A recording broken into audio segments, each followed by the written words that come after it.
북한이 미사일 관련 영상을 조금 전에 공개를 했는데요. 노림수가 무엇인지 좀 짚어보겠습니다. 왕선택 통일외교 전문기자 나와 있습니다. 어서 오십시오. 네.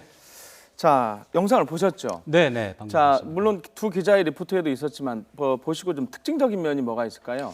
네, 지금 리포트에서도 제기가 됐지만 종류가 무엇인가 이 점에 대해서 좀 관심 우리가 좀 가져야 되겠고요. 네. 그리고 이 미사일이 발사된 장소가 좀 특이합니다. 일반적인 군사기지가 아니라 이제 일반 도로지 않습니까? 예. 7월 중순에도 북한은 똑같은 행위를 한 적이 있습니다. 기억하실지 모르지만 7월 19일인가요? 예. 그때도 북한은 제가 볼 때는 거의 같은 장소입니다.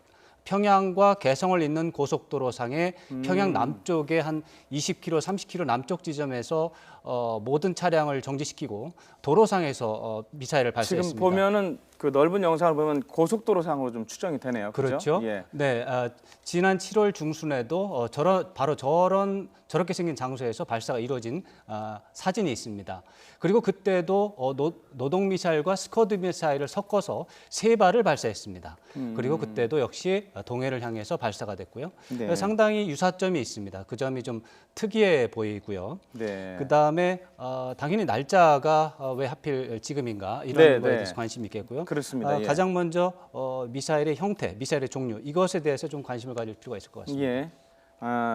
그 날짜를 지금 그러니까 G20가 끝나고 네. 자, 발사를 했고요. 바로 하루 만에 영상을 바로 공개를 했어요. 네, 좀 신속하게. G20도 있지만 예. 박근혜 대통령이 그에 앞서서 블라디보스톡에서 열린 러시아 푸틴 대통령 행사도 참석을 했습니다. 예. 한러 정상회담을 했죠. 예. 그다음에 항저우에서는 G20 정상회의를 통해서 예. 한중 정상회담이라고 하는 큰 이벤트가 있었습니다. 네. 그리고 이번에는 라오스로 이동을 해서 한미 정상회담을 앞두고 있습니다. 예. 이렇게 그야말로 박근혜 대통령의 사드 외교라고 하는 그런 중대한 외교 이벤트가 있는 상황 예. 속에서 그 중간을 이용해서 미사일이 발사가 됐고 특히 한중 정상회담 직후에 미사일이 발사가 됐다. 이 점에 대해서 날짜, 시점의 특징을 우리가 볼 수가 있겠습니다. 예.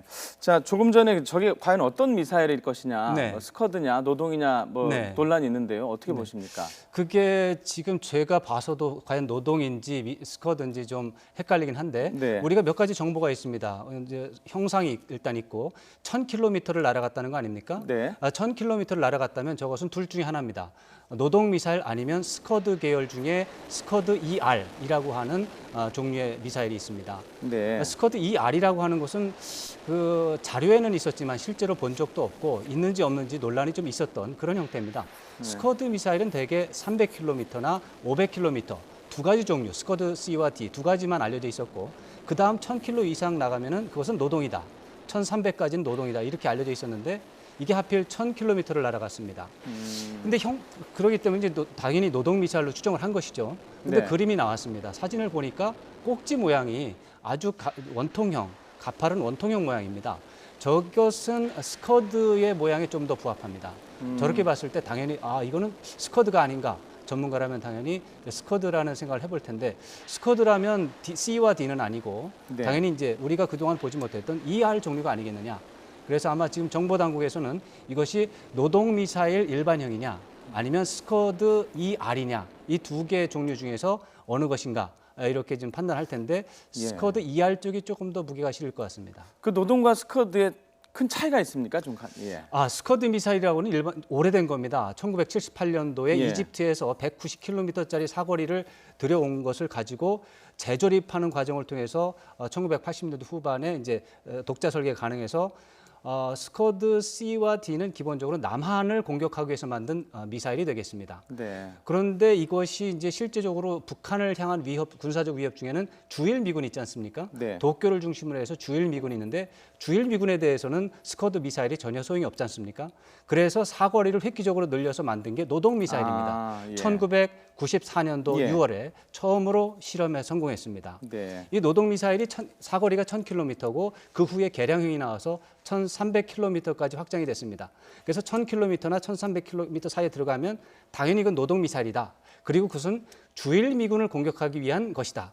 혹시라도 노동 미사일을 쏘게 되면 이것은 일본을 위협하기 위한 메시지가 들어있다. 일본, 예. 우리가 그렇게 해석을 하는 것이죠. 예. 참고로 말씀드리면 그 뒤에 무수단 미사일이라는 것이 나타났습니다. 예. 이것은 사거리가 3,000km 정도 됩니다. 이것은 그렇다면 괌 정도를 위협하기 위한 것이 아닌가. 그럼 미국이네요. 그렇죠. 괌은 이제 미국 예. 영토니까요.